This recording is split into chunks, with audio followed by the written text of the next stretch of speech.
Cool. So, hi, Peter, and welcome to our online channel where we look to help individuals and businesses survive, adapt, and thrive, and especially through these hard times we now all face, right?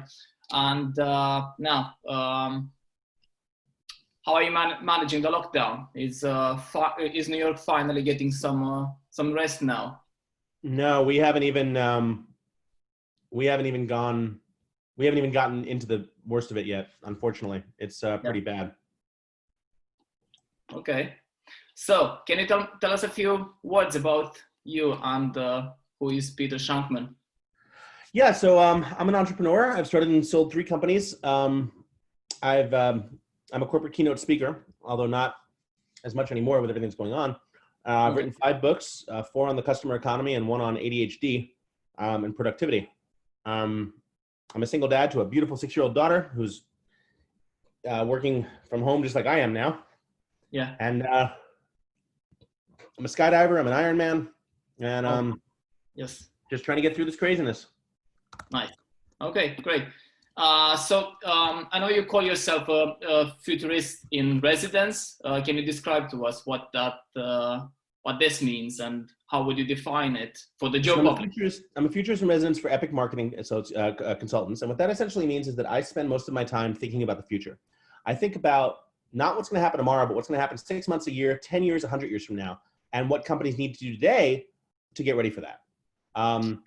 It is a very interesting time, not even including coronavirus. It's just a very interesting time to be around because of everything that's going on in the world. The changes that are coming via technology are coming so rapidly that it really does become this incredible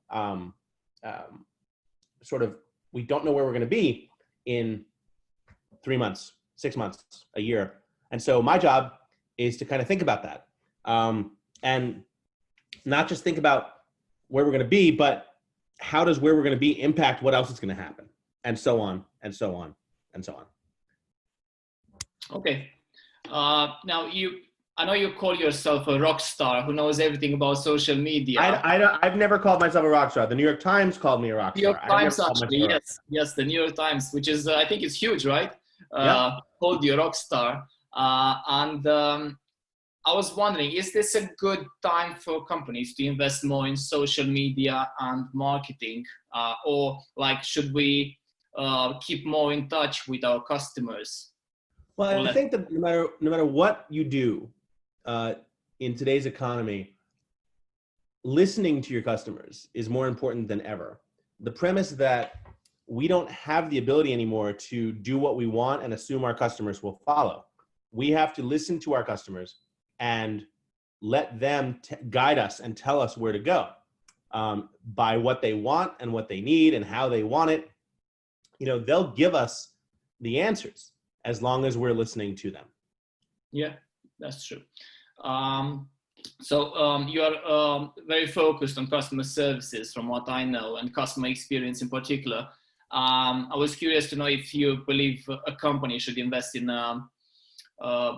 I have a strong background in customer services, and I was wondering, a company should invest in a customer service professional only focused on calls and emails, or one with more technical skills like, say, social media, handling the social media platforms and so on. Customers need to focus, or companies need to focus on whatever their customers want, right? So I can't tell people, I can't tell companies where they should invest their money. What I can tell them is that listening to their customers will tell them how to do it. So ask your customers, how do you like to receive your information? Customers will give them the information they want, assuming they ask that right question. They will tell you, oh, I prefer email, I prefer text, I prefer mobile, I prefer what.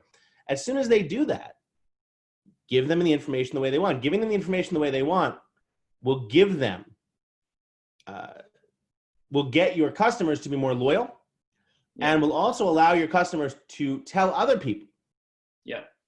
In other words, you'll get the customers you want by being awesome to the customers you already have and doing what they ask. Yeah. I know there's so many tools out there to understand the customer and know exactly what they want from you as a company.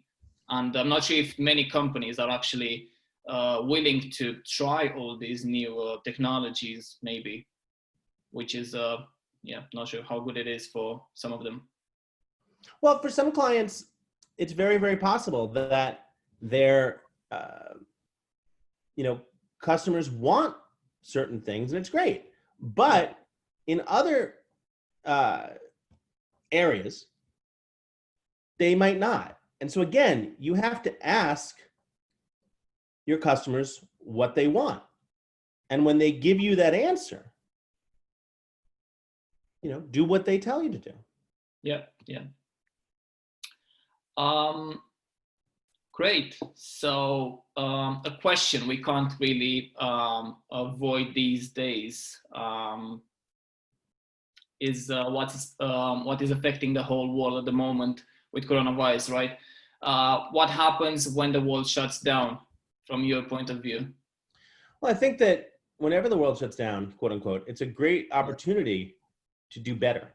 It's a great opportunity to figure out what else is out there and how can you pivot and how can you change and how can you do things differently to improve your business, right? What can you do differently that you might not have thought of in the past? What can you do differently that clients might not have thought of in the past, right? How can you allow your company to grow? How can you build your skills in this new world? We all have we're busy, but we certainly have time and we can find out those extra ways. So how can companies look better for their employees, say?